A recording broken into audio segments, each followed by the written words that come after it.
Hello, my friends, the moment has come, the best moment of this Wednesday, our meeting, on December 29th. Well, I'll start with the funeral note. A former combatant from Italy, right, the Brazilian Expeditionary Force, went there as a soldier, as a private. Dr. Vasco Duarte Ferreira died yesterday here in Brasilia at the age of 97 with the rank of first lieutenant. Well, he will be buried tomorrow at the Campo da Esperança cemetery, but there will be a procession from one end of the city to the other.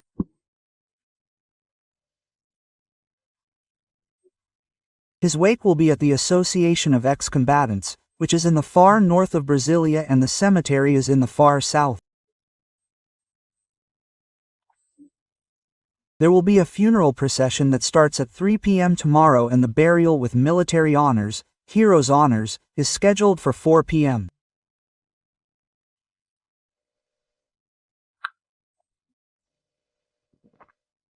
Now I wonder what I have done to be worthy of First Lieutenant Vasco, who went there to offer his life, to offer his blood to guarantee my freedom.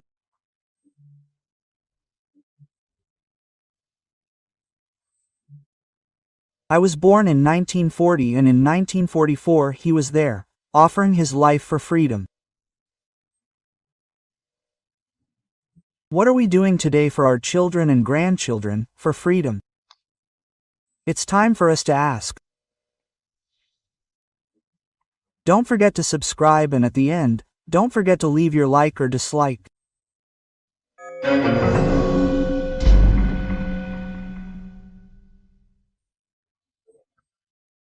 Well, I see in the news that Petrobras has already received back what was stolen from it, $6,170,000,000.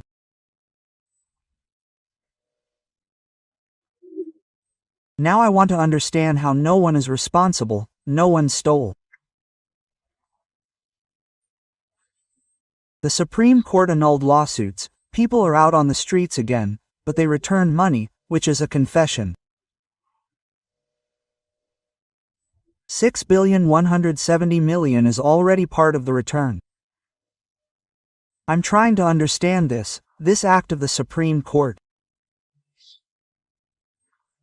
By the way, Gazeta do Povo of Curitiba, which is an excellent newspaper, is asking today that it is listing 5 decisions of the Supreme Court that simply override the legislative power. It is the Supreme Court making law, starting with the decision of October. I noted here that equates homophobia with racism.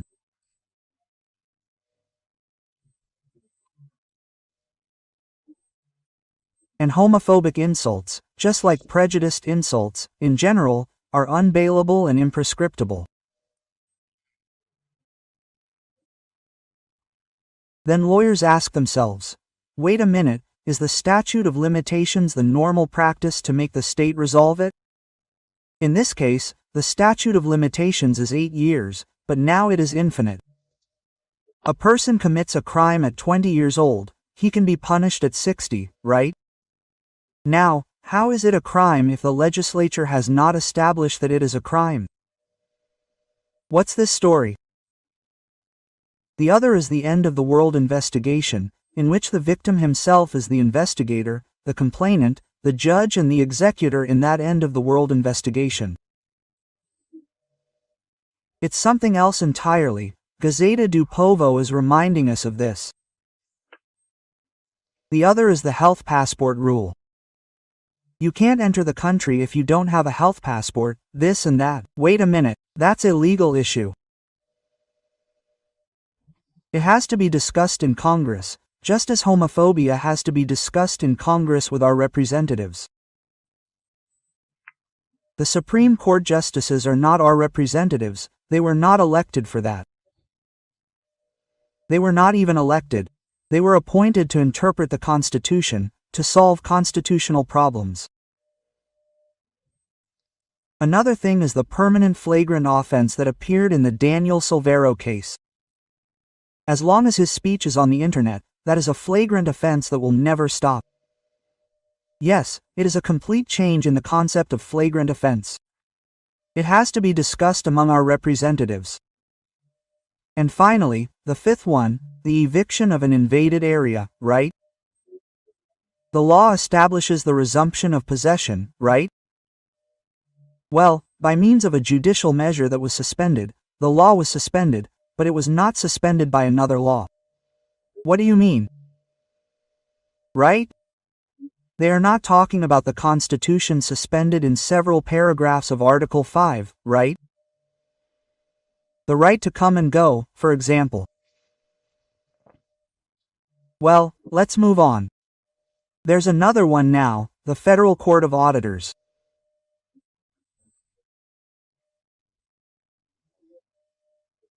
Justice Bruno Dantas, from the Federal Court of Auditors, ordered the American consultancy firm Alvarez and Marshall, the one that was the judicial administrator of Odebrecht in the Lava Jato case, which hired Sergio Moro after he left the Ministry of Justice, to reveal what services were provided by Sergio Moro and how much he received.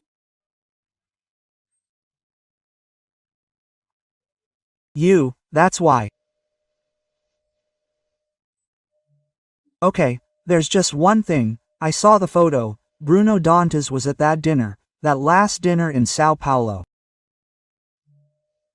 In the photo, Renan Calheiros is with his hand on his shoulder, at that dinner for Lula. I think he should declare himself disqualified, right?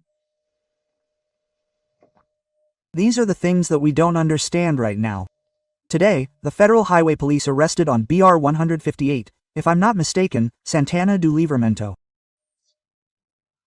There's a dry port there, including a street named after my father and a truck that was full of watches, glasses, clothes, shoes, electronics. They arrested everything about contraband. The driver is the same one who was carrying the same load in 2019 and is still at large. It's a widespread release, isn't it? It's incredible, isn't it? Well, I'll take this opportunity to remind you that in Santos, the Federal Revenue Service seized a load of cocaine. Guys, it's not just a small load. Thanks to sniffer dogs. 1 ton and 100 kilograms of cocaine. It was mixed with orange juice that was going to Spain and sugar that was going to Ghana by ship. On the 27th, another half ton, 561 kilograms mixed with coffee. This year, 16 tons of cocaine have already been seized at the port of Santos. Wow! Well, it's raining in Bahia.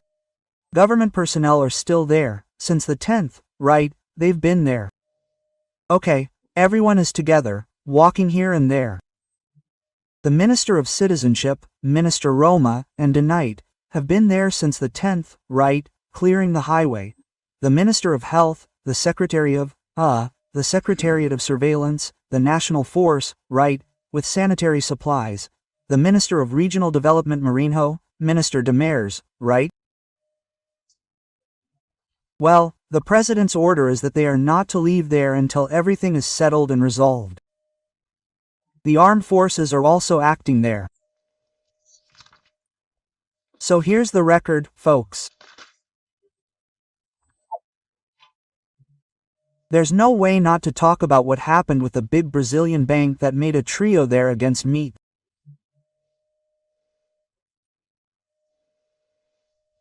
So, well, first of all, what did they say?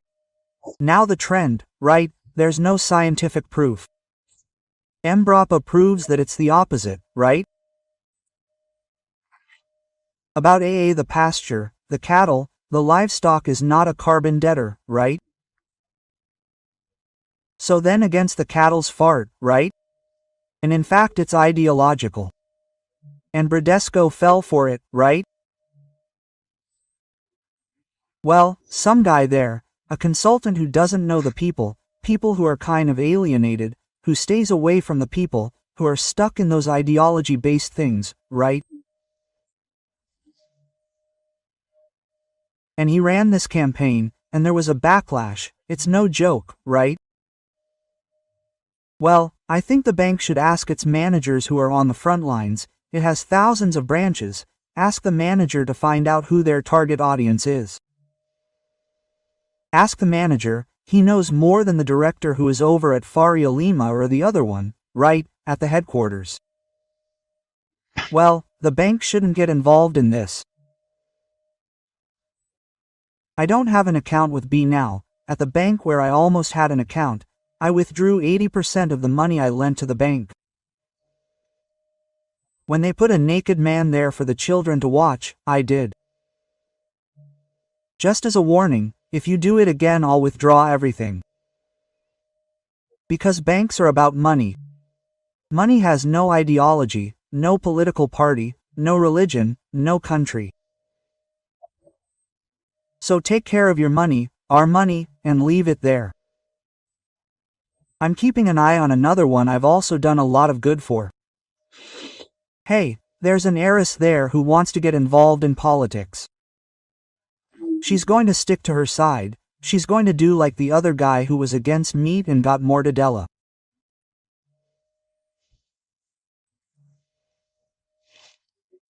Well, the world's #1 tennis player, Serbian Novak Djokovic, he's #1.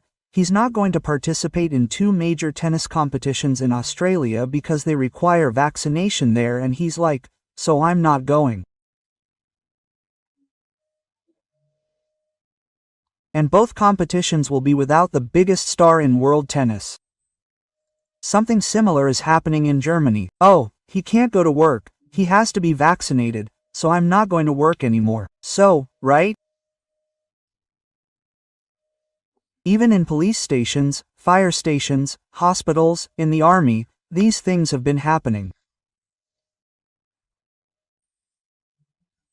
Guys, by the way, look at what's happening in the U.S. Navy.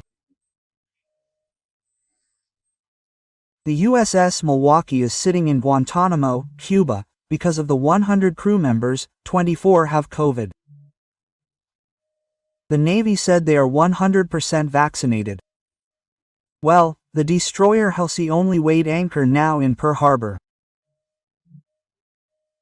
Well, because of the 300 crew members, 100 had COVID, they are now leaving for San Diego. Well, according to the Navy, everyone is vaccinated. The aircraft carrier Theodore Roosevelt was in Guam. Guam is halfway between New Guinea and Japan, right?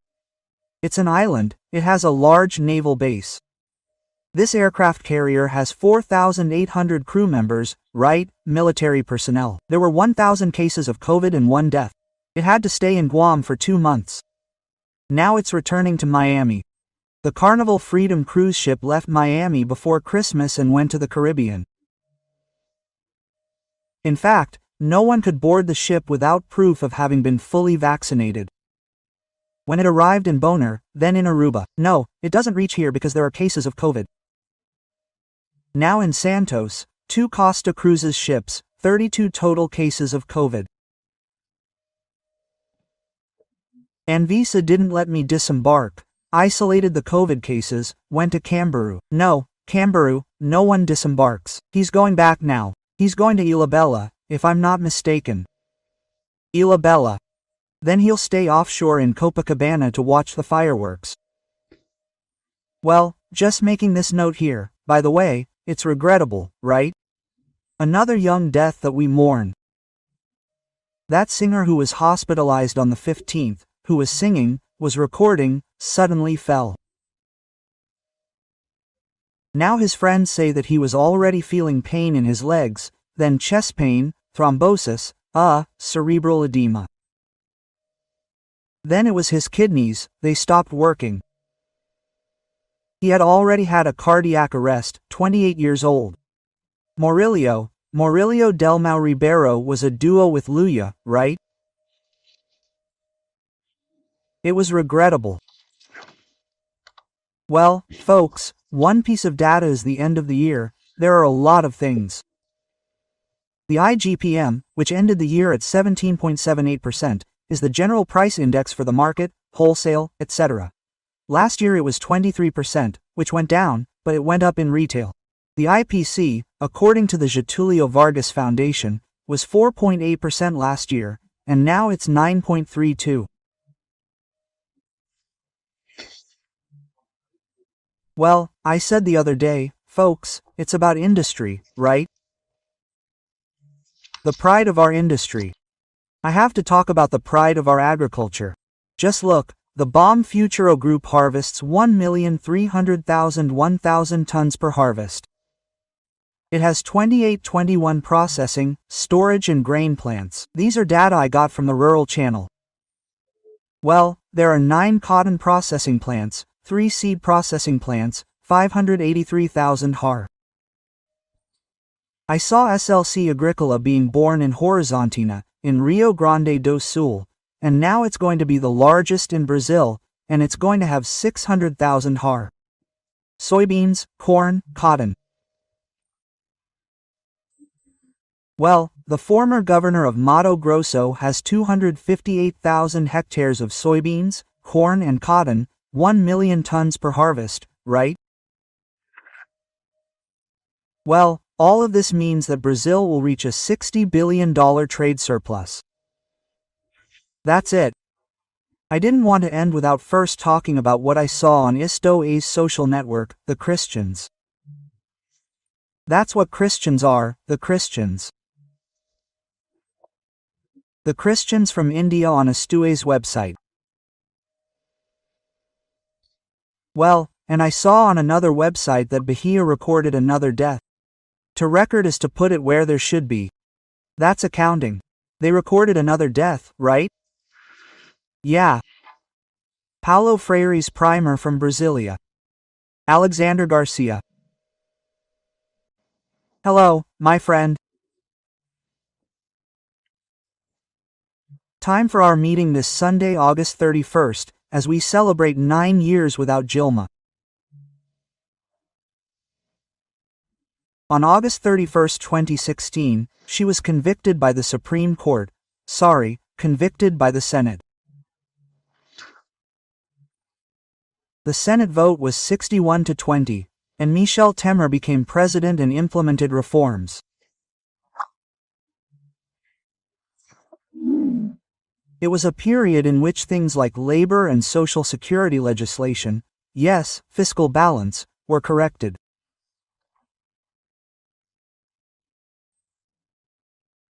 Dilma was convicted by decrees totaling $92 billion, creating credits without congressional approval.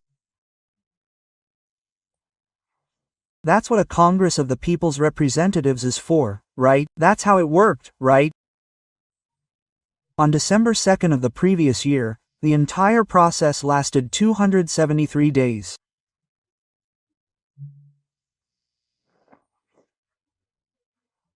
It was a complaint filed by Miguel Real Jr., Janena Pascual, and Bicudo, which was received by the Speaker of the House, Eduardo Cunha.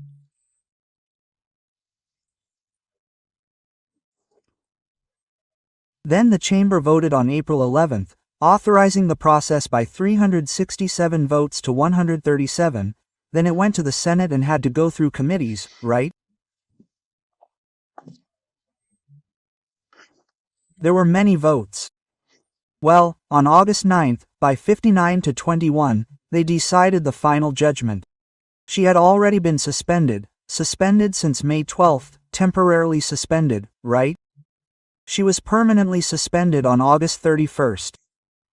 Interestingly, the trial pretended not to know how to read the Constitution. The sole paragraph of Article 52 of the Constitution states that a president who is convicted is disqualified from office for 8 years, but that's not the case. They violated the Constitution. This was a session presided over by the then Chief Justice of the Supreme Court, Ricardo Lewandowski, and by, a fellow president, right, a co-president, Renan Calheiros.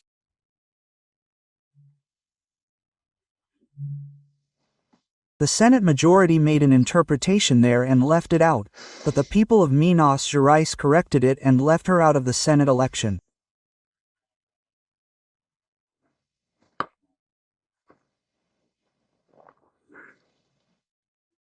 Pacheco ended up being elected, and we lost Luis Fernando Verissimo, a character creator, a columnist with a great sense of humor, a writer, a comic strip artist, a sax player, a jazz enthusiast, and the son of Enrico Verissimo.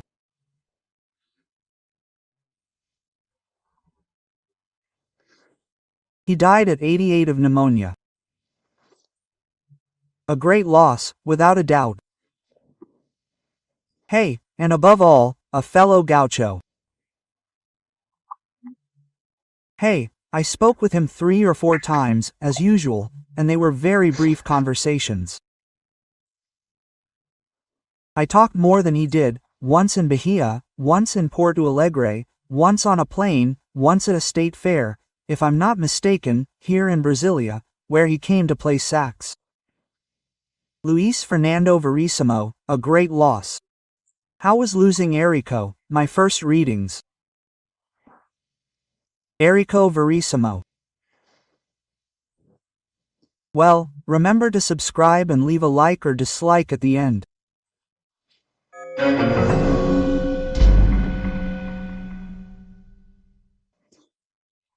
Well, to begin with, I can't help but mention the amount of people who were at the Manega Rincha Stadium on Saturday for an event. The event with Carmelite Friar Gilson lasted almost 20 hours, an event called Desperta Brasil. There was also a priest from Canção Nova, Father Adriano, right?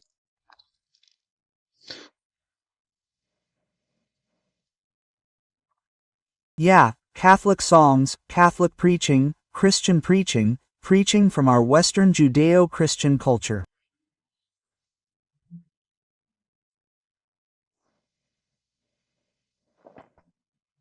Interestingly, today's Gospel, Luke, was it Luke chapter 14 verse 11? Whoever exalts themselves will be humbled, and whoever humbles themselves will be exalted. Why am I highlighting this 141?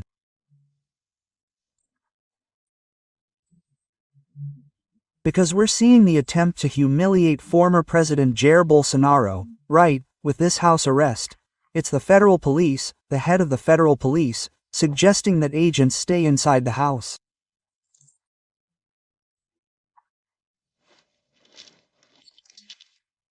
Sorry, maybe he forgot the Constitution.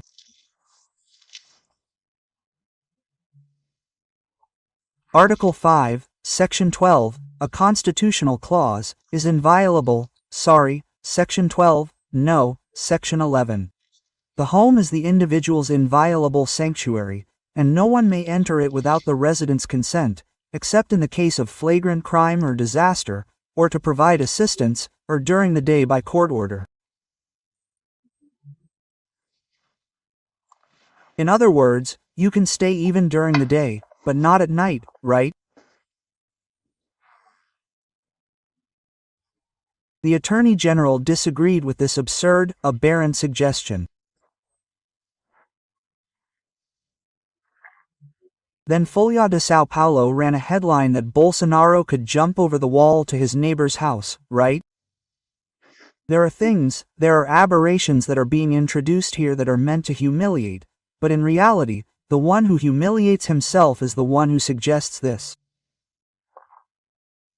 Those who studied government law, right, certainly know Latin.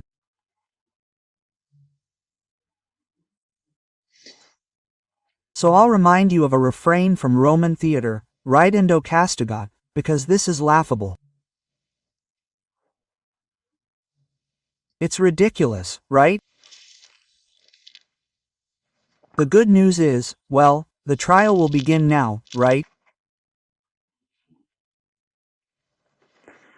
Day 2. This trial reminds me of some auctions out there where we always know the outcome, right?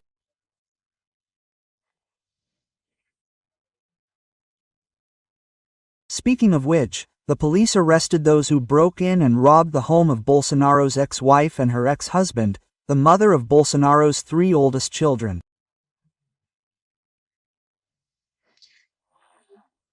Well, They were identified by the clothes they took, the cell phones they took, right? They were wearing ninja hoods, and one had a mock pistol and a revolver with ammunition.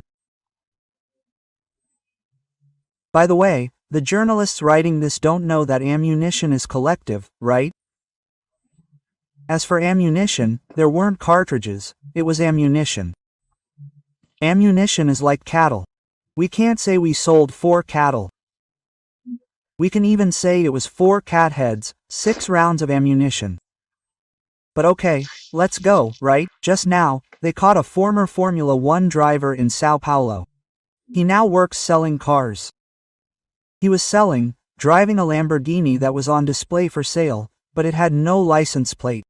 He was arrested, then everyone said, luxury car.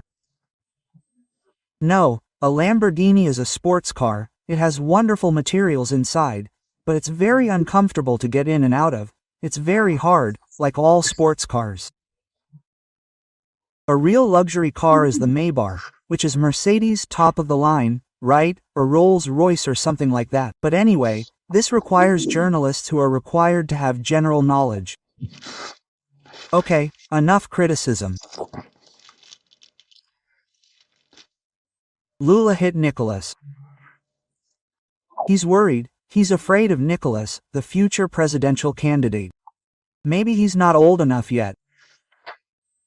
But Lula said the following: it's proven that the congressman, he didn't mention his name, was defending organized crime. An interview on the network in Tatiaya, Minas Gerais. He was certainly referring to Nicolas, because when Nicolas wanted to make that modification to Pix, Nicolas posted a post there that shut down the attempted modification, right?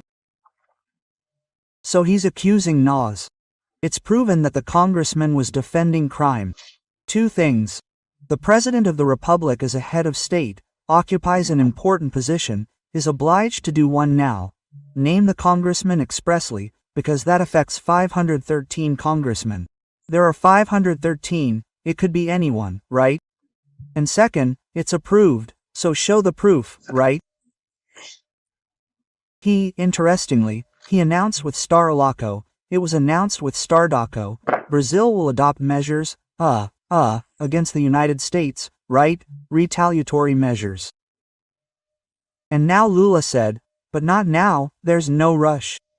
Yeah, it sounds like something a kid would say, like a kid saying, I'm going to break your face. So, break it. No, not now.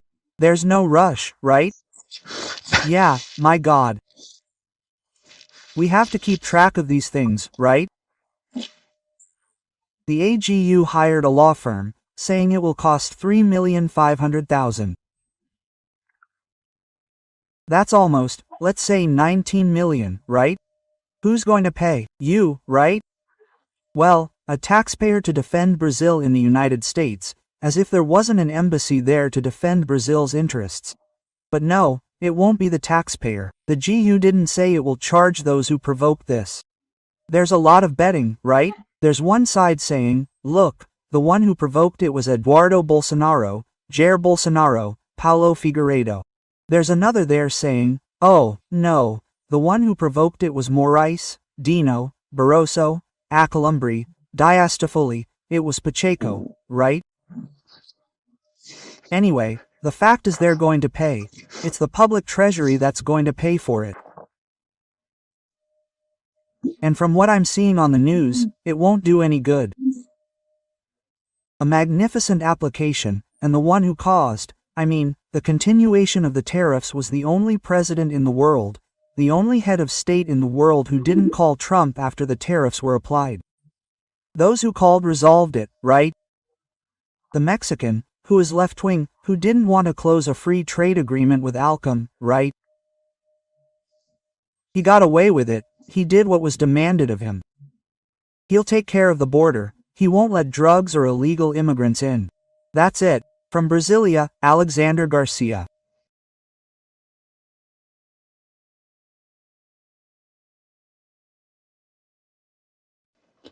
Hello, my friend. Time for our meeting this Monday, September 22nd.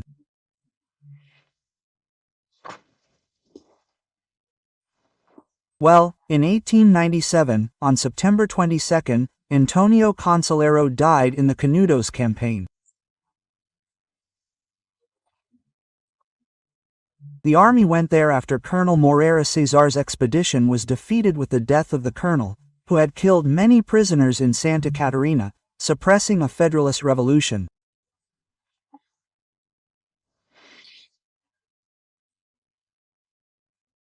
Well, all this is told by the reporter for the state of São Paulo, Euclides da Cunha, and has practically become a masterpiece of Brazilian literature. He recounts the Canudos campaign, the final massacre, with a religious background. Antonio Consolero was considered a saint, just as happened in Santa Catarina at the turn of the 20th century, on the border between Santa Catarina and Paraná. Thousands died in the Contestada war campaign, also with the intervention of federal troops, many people died. He was the Blessed José Maria.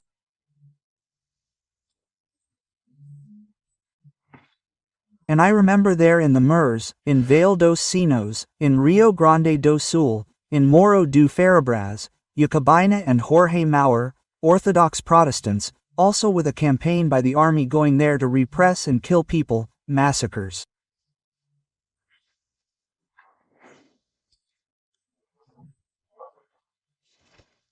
Well, in 2016, on September 22nd, former Finance Minister Guido Mantega was arrested, who today is also no longer in trouble, right?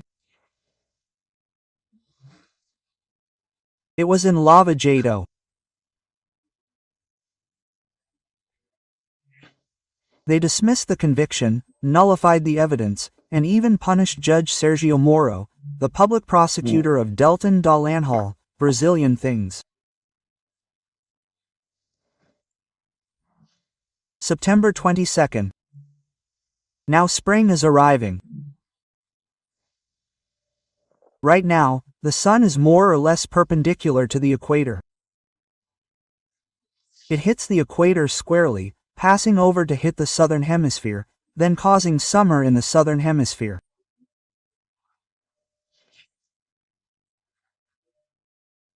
The Earth revolves around the sun and has a continuous tilt, which is, it's a physical law that governs the bodies of the universe. Spring is arriving. So let's get to the news about this beginning of spring. And remember to subscribe and leave a like or dislike at the end.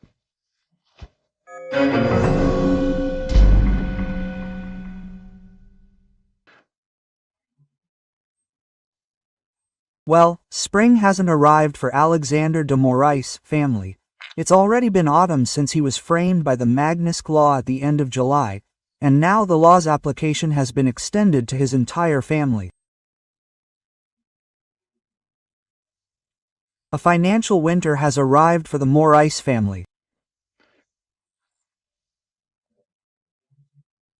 It specifically affected his wife, Vivian, and extended to his children, because, as I said, it specifically affected her and the Lex Institute.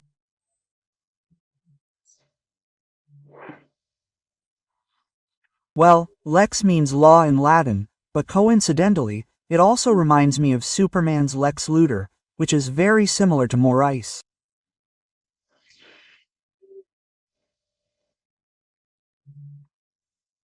Well, the Magnitsky Law, applied to a single person, states that it applies to that person and all others closely linked to that person, so that the person is truly isolated from the American economy and unable to use their close relatives.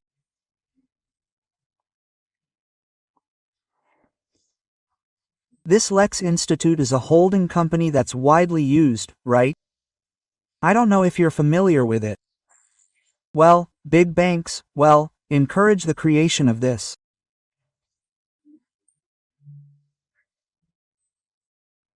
It's a family holding company that encompasses the family's assets, the property, the investments, the stocks, the family businesses.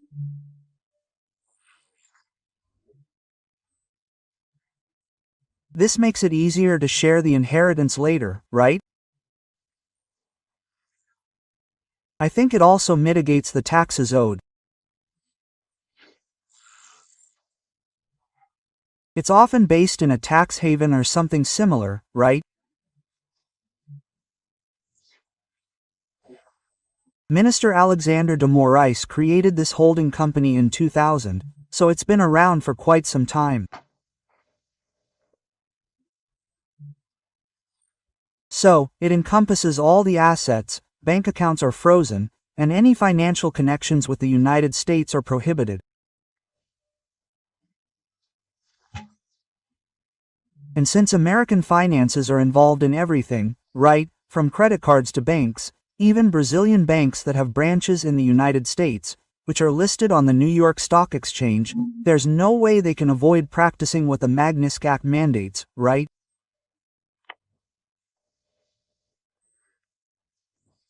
The good news is, in a statement, Minister Moraes said that the application to his wife is illegal and violates international law. And then he speaks on behalf of judges, Brazilian judges. He says that Brazilian judges will not accept coercion or obstruction. I don't know if this is a message to Paulo Figueiredo and Eduardo Bolsonaro, Congressman Eduardo Bolsonaro, because just today, in response to the Attorney General of the Republic, Paulo Gon, he denounced Paulo Figueiredo and Eduardo Bolsonaro for coercion, that is, for pressuring. Yes, he claims they presented themselves as sponsors and articulators of the sanctions. They both responded that the only way forward is a broad, general, and unrestricted amnesty, right? Meanwhile, the Secretary of State, who prevented us from being surprised because he has been announcing more sanctions for over a week now, said that Moraes uses the Supreme Court for arbitrary arrests and to suppress freedom of expression. The person who enforces this is the Department of the Treasury, that is, the United States Department of Finance. It's a law passed by Congress, by the American Congress. It's an American law. The Treasury Secretary told Reuters, right, explaining, right, the reporter asked why he took Moraes' wife. He replied, "There's no Clyde without Bunny, right?" I don't know if you remember from my generation, it's a 1967 movie, A Burst of Bullets, Bunny and Clyde. It's with Faye Dunaway, and Warren Beatty, right? Yeah. It was a very successful movie, right? They distributed plastic in Brazil with a burst of bullets. We put it on my car, on the car window, as if it had been punctured by a bullet, right? They were a famous criminal couple in the United States in the 1930s. The good thing is, besides, they lost their visas, they can no longer enter the United States. Another minister of Lula, right? The Minister of Health didn't go to New York because of this, because his travel was limited, right? Well, now the Chief Minister of the Attorney General's office, Jorge Messias, had his visa revoked, as did Jose Levi do Amaral Jr. I don't know him personally, but I've heard a lot of good things about him over the past few years. He was a very important advisor to Paulo Guedes. Well, Bolsonaro appointed the Attorney General of the Union, right? When he appointed André Mendonça to the Supreme Court, he replaced André Mendonça, aka Levi, right? He worked with Fernando Henrique Cardoso. I think it was in Dilma's administration as well. He was the replacement for Justice Minister Alexandre de Moraes in the Temer administration. He was the number 2 in the ministry. Well, and then, getting along very well with Moraes at the time, Moraes brought him to work with him in the judiciary. He graduated from the University of São Paulo in law. He's a professor of constitutional law here in Brasilia. He did his doctorate and postdoctoral studies in Granada and Coimbra, right? But anyway, he can no longer enter the United States. Then Benedito Goncalves, who is a minister of the Superior Court of Justice, was a minister of the Superior Electoral Court and became nationally known for whispering in Alexandre de Moraes' ear, saying, "Mission given, mission accomplished." Benedito Goncalves, Ayrton Vieira, who everyone became familiar with when Eduardo Taliaferro's recordings were released, right? Be creative, come up with something to catch the West, if I'm not mistaken, right? And let's hurry up and send these people to prison, right? Known for that. He's a judge in São Paulo. Marco Antonio Martins Vargas, he's a judge, he's also from the Superior Electoral Court, ZE. And Rafael Henrique Janela Tamai Rocha is a face we never forget. It's like we're in a wax museum looking at him, right? He was also a judge, right? He's always so impassive, expressionless. Well, just finishing the speech, Lula gave a speech at the UN. It's not yet Tuesday's speech, which is the opening of the assembly, but he did give a speech there in favor of the Palestinians. He said that Gaza is genocide, that Israel wants to exterminate the Palestinian people, annihilate their dream of a nation, right? It was at the UN podium, and in the Brazilian delegation sitting there was Janja. Hey, I thought he was wearing a shawl with that Palestinian print, right?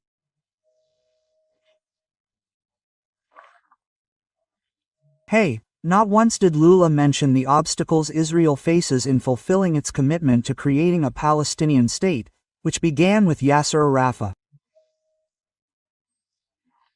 They agreed on everything, but then Hamas arrived and took away the PLO, which represented the Palestinian people. On October 7, 2023, 2,500 terrorists invaded.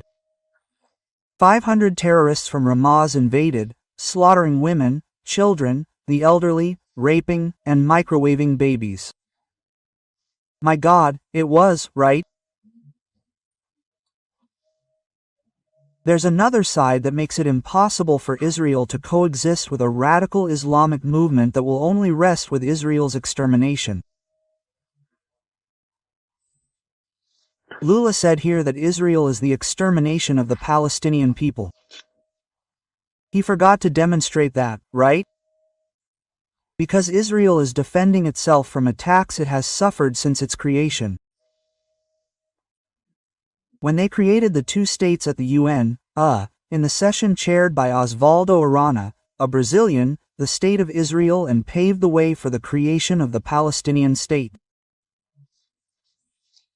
So much so that the agreement, the Oslo Accords of Norway, already provided for the creation of the Palestinian Authority and then the Palestinian state.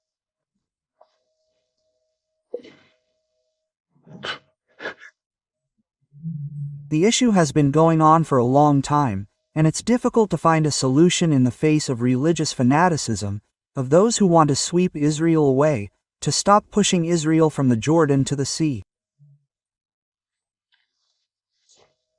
From Brasilia, Alexandre Garcia.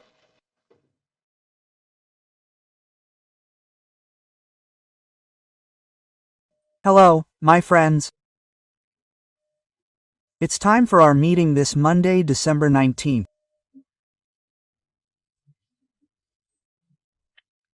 On the night of December 19, 1983, thieves broke into the CBF headquarters in Rio de Janeiro, downtown, on Rua da Alfândega, and stole the Jules Rimet Trophy, the World Cup, which had stayed with us during Mexico's third championship, lifted by champion Carlos Alberto Torres. Do you know what they did with that trophy? They cut it into, if I'm not mistaken, 14 pieces and melted it down. Do you know who did it? They cut it down and melted it down. An Argentine. Hernandez was imprisoned until 2005 for drug trafficking, right? One of the people who broke into the CBF headquarters to steal the trophy was someone who was hanging around there, right? He later died of a heart attack, but the police found everyone, but the trophy had already been melted down.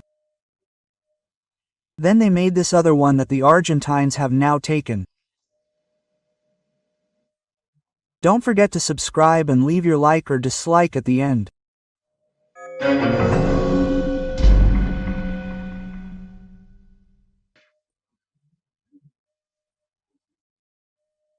Today's first news story, crime pays, and Judge Sergio Moro's 13th Federal Court of Curitiba was forced to endure the humiliation, by order of the Supreme Court, of issuing a release warrant for Sergio Cabral.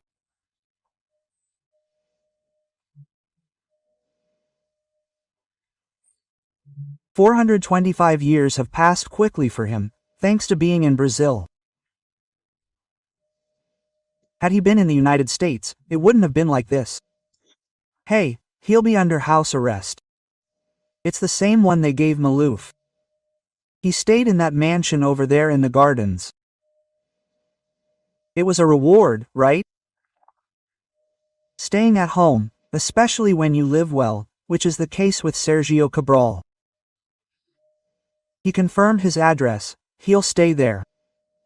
He has to stay indoors, not at home. That's it. Well, more surprises, right? Sunday night, I didn't even know it when I spoke to you last night. Sunday night, Gilmar Mendes was working on drilling holes in the ceiling. So there are 594 congressmen, 81 senators, and 503 representatives worried about reaching 60% of the votes to breach the spending cap.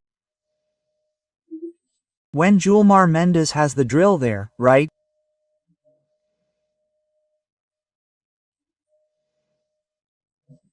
He already authorized, at the request of Randolph Rodriguez Network, who is one of the coordinators, was one of Lula's campaign coordinators, yes, breach the spending cap.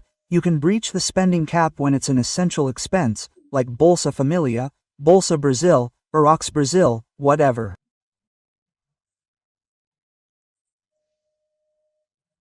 So that a loan can create a hole of 145 billion. Take it from where?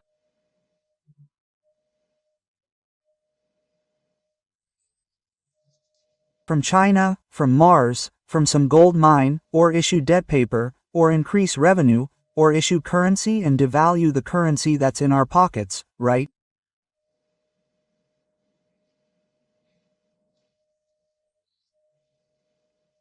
And this Tuesday, the Chamber of Deputies is voting on the Ferrotado proposal for a constitutional amendment, PEC.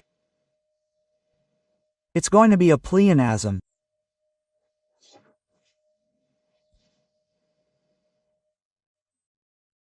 One Supreme Court justice versus 594 congressmen who received votes to represent the people and make laws.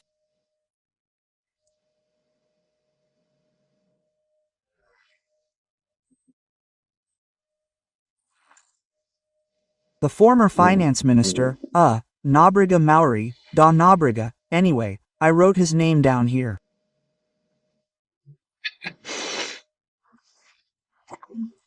My God, I covered Mason's ministry, Maison da Nóbrega. Maison said it's barbaric, that in any country in the world, the people are the ones who handle the budget and impose limits on executive branch spending.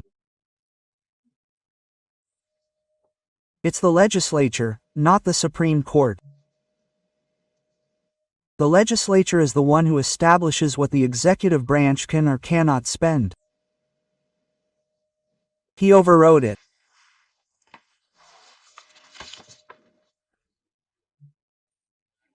Maison said the budget is Congress's prerogative, the ceiling is a constitutional limit.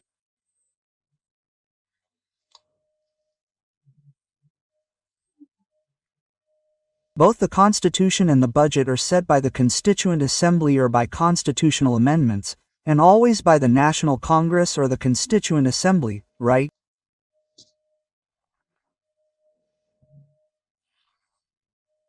He recalled in an interview with Jovem Pan that Lula has been repeating Dilma's words about spending freely. It will harm the poor because it causes inflation, and it will harm those who don't rely on credit because they will pay more interest, and it will harm the country. That countries, Brazil's peers, even emerging countries, typically have 60% public debt as a percentage of GDP. Brazil is at 80%, but that means it's going to skyrocket to 100%.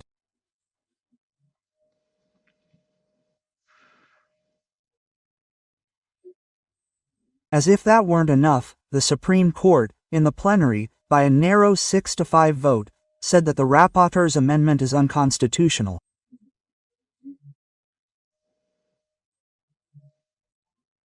It's another internal matter.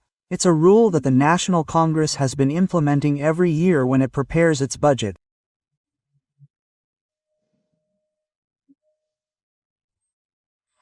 Then the Green Party, the PSB, who else? The PSOL and the Cidadania Party filed a complaint with the Supreme Court, Rapporteur Rosa Weber, and the deciding vote was by Lewandowski, who agreed with Rapporteur Rosa Weber. It's unconstitutional. It was a surprise to the Congress that had already made it, including to me, who spoke to you here about the resolution. Look, Congress knows the way. I drafted a resolution from the House of Representatives and another from the Senate. They approved it, right? Yeah. Creating rules. Of the Rapporteur's amendment to overturn the Supreme Court's decision. It didn't work. The Supreme Court ruled it unconstitutional, thereby removing the negotiating power between the executive branch and Congress.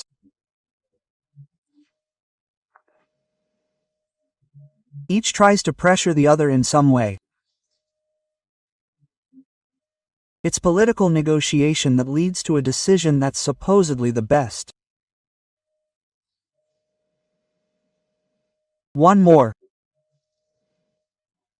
Today, I heard the following conclusion, from a taxpayer.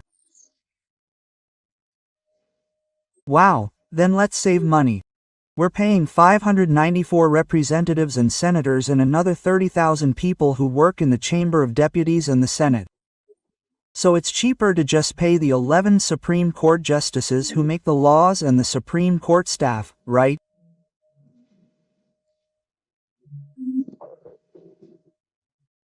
Well, it seems that since Sunday night, the Supreme Court said, look, I'm the legislative power, right? Lita Semoa from France. Yeah. So, folks, let's wait for what the Chamber of Deputies will decide this Tuesday, which is the decision on the Talpay-Pec.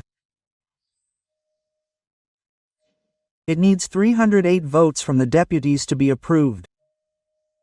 One more thing that the Lula government depends on, right? Well, it's good to talk about Lula.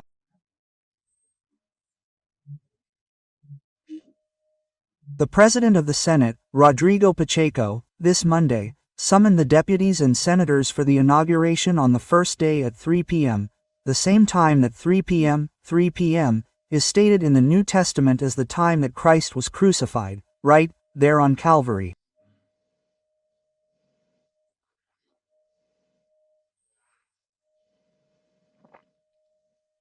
"3 p.m. on the first day." Well, that means Lula has only 12 days to reach an agreement with the parties, find out who will be the 37 ministers.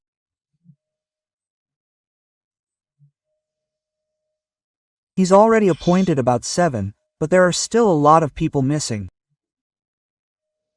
There are about 30 more to go, right?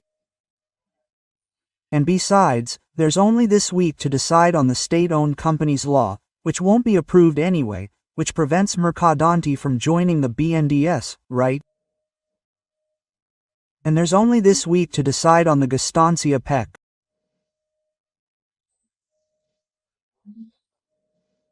Yeah, it's on a knife edge, and on the 1st at 3 p.m. Brasilia time. Alexandre Garcia.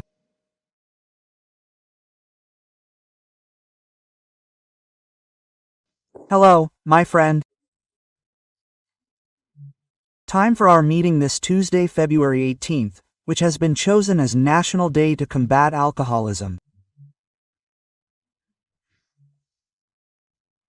So much misfortune stemming from binge drinking, especially between husband and wife, involving family.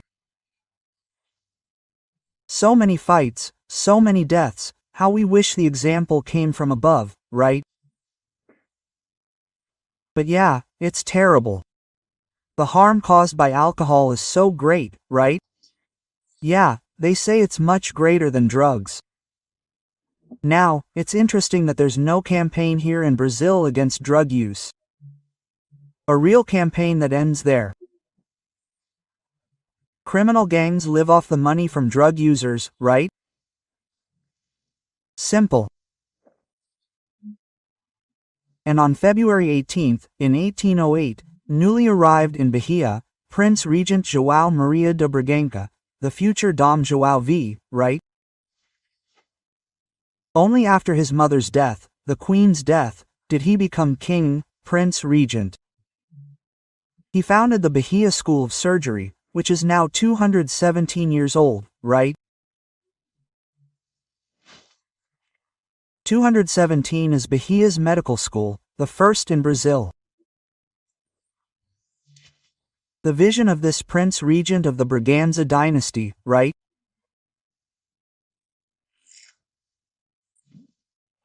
Well, that clashes with the caricatured view of him here in Brazil.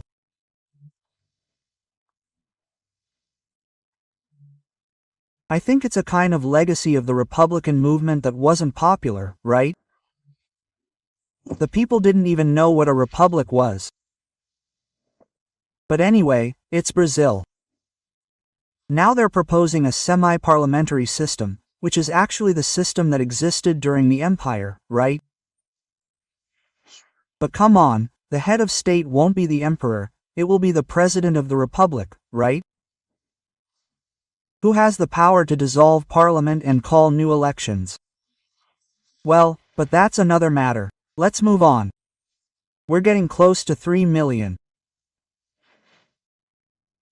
Welcome. If you're not yet registered, subscribed.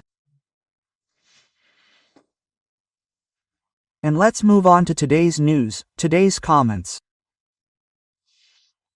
Don't forget to leave a like or dislike.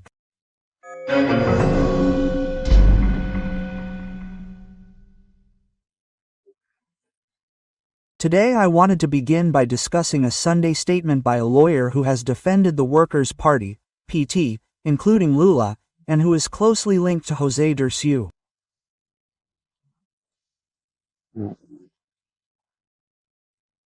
Lawyer Antonio Carlos de Almeida Castro, known as Kakai, who, for those unfamiliar with him, became known for that photo, that image of himself walking around the Supreme Court in shorts, isn't close to the Supreme Court justices, just as he's very close to José Dirceu and Lula as well. He vented, after a preamble praising Lula and the Lula administration, speaking ill of Bolsonaro, talking about fascism, and so on.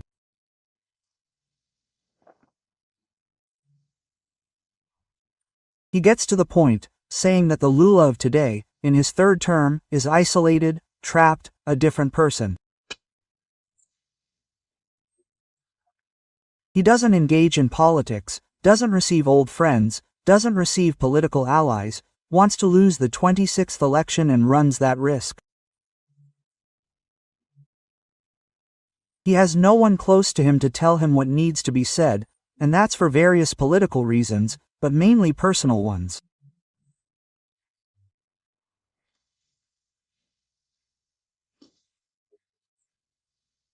I think it's just a guess that José Dirceu would like to say this, but Kai wants to avoid damaging the Workers' Party, PT.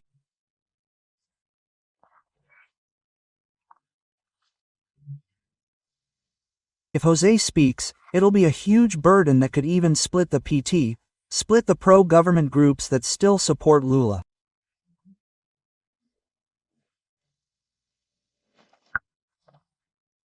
Kakai preferred to say, and he said on Sunday, he didn't wait, hey, there's Lula, making a caravan around the country with marketing expert Sidonio, right?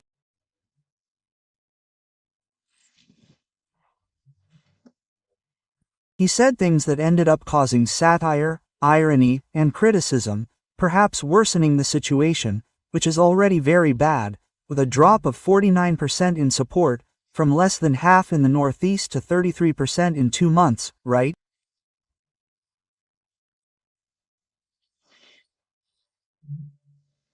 And anyway, I hear it, folks, just as Kakai relayed confidences from allies, from PT members. I also heard the complaints are coming. Kakai didn't name the people, mainly personal matters, but other people gave me their names. Janja wants to protect the president from problems. And he doesn't talk anymore, he doesn't play politics anymore, as Kakayo says.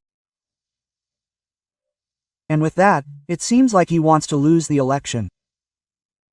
Sometimes it seems like he's not making sense, like that obvious advice from Counselor Ocasio, right? If it's expensive, don't buy it, right? I'll eat rhea eggs, I'll eat tortoise eggs, right? Things like that. While he was talking about oil, right? Well, at Petrobras, they invented the Calabajado narrative to weaken Petrobras so it could be privatized, right?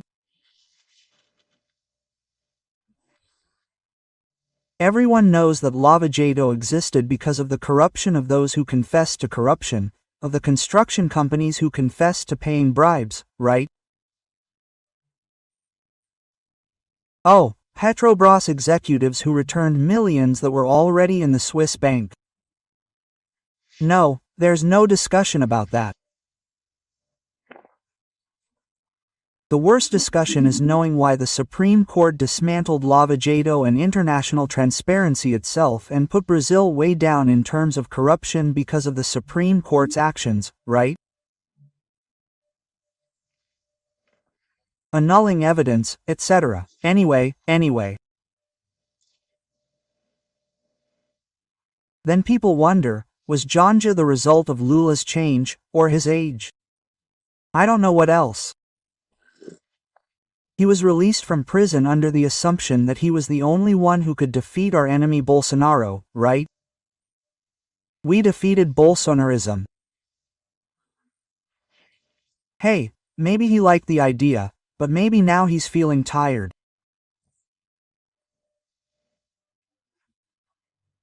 And now he's got this burden. She had an appointment with the Pope last Wednesday. I'm at the Pope's hand on Friday. The Pope was hospitalized. Wow, it seems like these things happen to Lula too. Okay. Anyway, changing the subject a bit.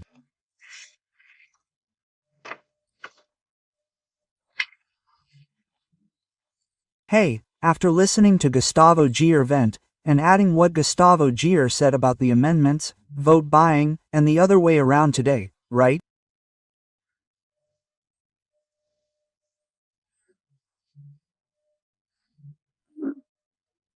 I heard Hugo Mota's speech about the executive branch leasing Congress to the legislative branch, right?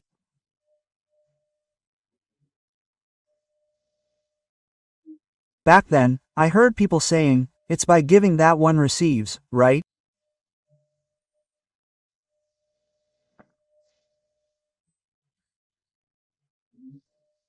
Well, Supreme Court Justice Flavio Dino, ordered or asked the Comptroller General of the Union to audit our $469 million in our taxes from 2024 amendments, which were distributed to states and municipalities without a public works program, without clarification.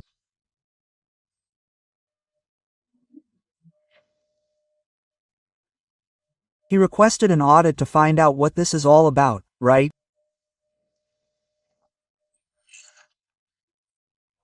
And since I mentioned it, I mentioned Lula too, just to remind you, right? Lula's proposal at Petrobras, he was there and said, why doesn't Petrobras sell diesel, gasoline, and gas directly to cut out the middlemen?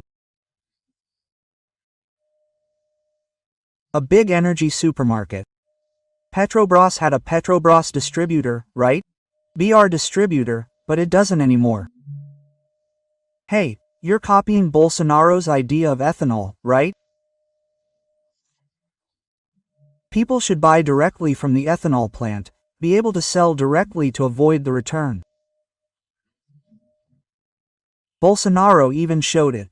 He leaves the plant, goes to the distributor, then returns to the gas station next to the plant, right? Yeah, but with alcohol, it's different. Alcohol there, I don't know how many alcohol plants, alcohol producers in this country, sugarcane alcohol, corn alcohol. Hey, Petrobras is the major producer, right? It extracts it from the ground, refines it, and produces the derivatives.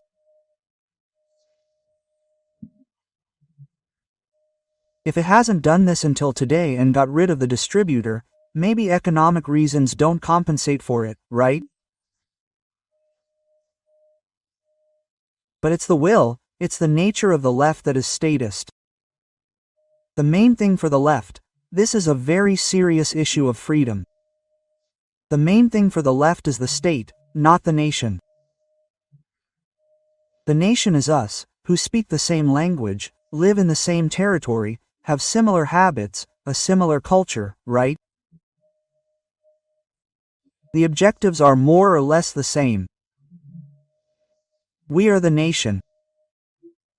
The state is an organ that is not above us, it is below us. We are the source of power. It's a service provider of justice, health, education. Homeschooling, education is at school. Teachers aren't fathers or mothers, right? Or uncles, right? And aunts.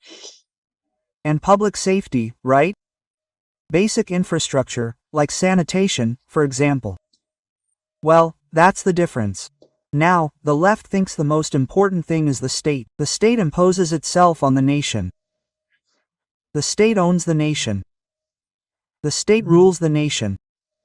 Isn't Hugo Motta president? I'll quote Hugo Motta again, right? He said that no one owns democracy except the people. The people own democracy. And the Constitution that organizes this is above everyone and everything. No one is above the Constitution, right? Just to remind us, to put things in their proper place today, which is National Alcoholism Day.